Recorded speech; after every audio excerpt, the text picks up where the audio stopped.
Hi, welcome back. Anna Stevens, author of the Goblin Trilogy, and this is chapter 3 and chapter 3.5. No, I don't know why either, of The Eye of Argon by Jim Theis. Enjoy. Consciousness returned to Gringnir in stigmatic pools as his mind gradually cleared of the cobwebs cluttering its inner recesses. Yet the Stygian cloud of charcoal ebony remained, an incompatible shield of blackness enhanced by the bleak absence of sound. Gringnir's muddled brain reeled from the shock of the blow he had received to the base of his skull. The events leading to his predicament were slow to filter back to him. He dickered with the notion that he was dead and had descended or sunk, however it may be, to the shadowed land beyond the aperture of the grave, but rejected this hypothesis when his memory sifted back within his grip. This was not the land of the dead. It was something infinitely more precarious than anything the grave could offer. Death promised an infinity of peace, not the finite misery of an inactive life of confined torture. Sounds familiar. Forever concealed from the life-bearing shafts of the beloved rising sun. The orb that had before been taken for granted, yet now cherished above all else. To be forever refused further glimpses of the snow-capped summits of the land of his birth. Never again to witness the thrill of plundering unexplored lands beyond the crest of a bleeding horizon.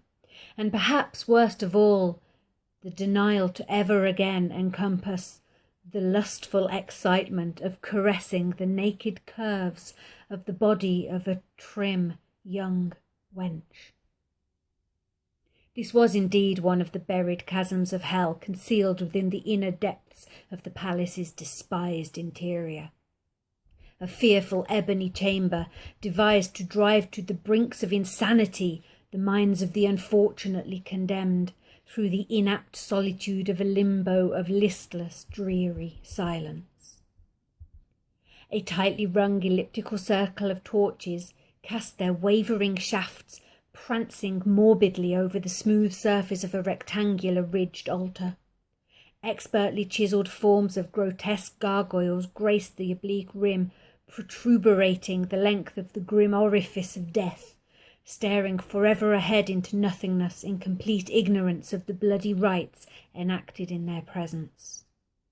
Brown flaking stains decorated the golden surface of the ridge surrounding the altar, which banked to a small slit at the lower right-hand corner of the altar. The slit stood above a crudely pounded pail, which had several silver mesh chalices hanging at its sides. Dangling at the rim a golden mallet, the handle of which was engraved with images of twisted faces and groved at its far end with slots designed for a snug hand grip. The head of the mallet was slightly larger than a clenched fist and shaped into a smooth oval mass. Encircling the marble altar was a congregation of leering shaman. Eerie chants of a bygone age, originating unknown eons before the memory of man, were being uttered from the buried recesses of the acolytes' deep lungs. Orange paint was smeared in generous globules over the tops of the priests' wrinkled, shaven scalps, while golden rings projected from the lobes of their pink ears.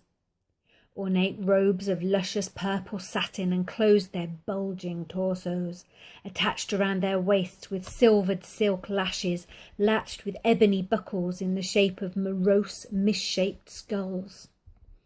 Dangling around their necks were oval-fashioned medallions held by thin gold chains, featuring in their centres blood-red rubies which resembled crimson fetish eyeballs. Cushioning their bare feet were plush red felt slippers with pointed golden spikes projecting from their tips. Situated in front of the altar and directly adjacent to the copper pail was a massive jade idol, a misshaped, hideous bust of the shaman's pagan deity.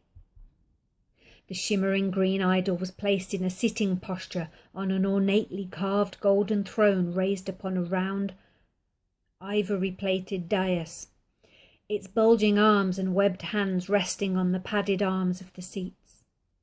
Its head was entwined in golden snake-like coils hanging over its oblong ears, which tapered off to thin hollow points. Its nose was a bulging triangular mass, sunken in at its sides with two gaping nostrils. Dramatic beneath the nostrils was a twisted, shaggy-lipped mouth, giving the impression of a slavering, sadistic grimace.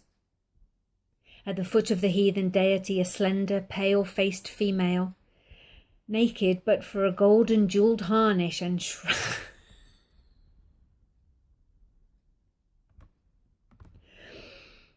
At the foot of the heathen deity, a slender, pale-faced female, naked but for a gold and jewelled harness, enshrouding her huge, outcropping breasts, supporting long silver laces which extended to her thigh, stood before the pearl-white field, with noticeable shivers travelling up and down the length of her exquisitely moulded body.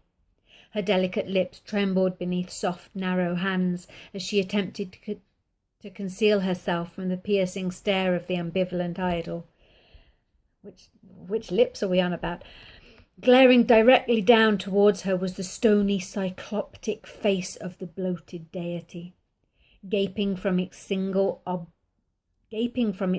oblong socket was scintillating, many-faceted scarlet emerald, a brilliant gem seeming to possess a life all of its own, a priceless gleaming stone, capable of domineering the wealth of conquering empires, the Eye of Argon. And thus concludes Chapter 3 and Chapter 3.5 of the Eye of Argon.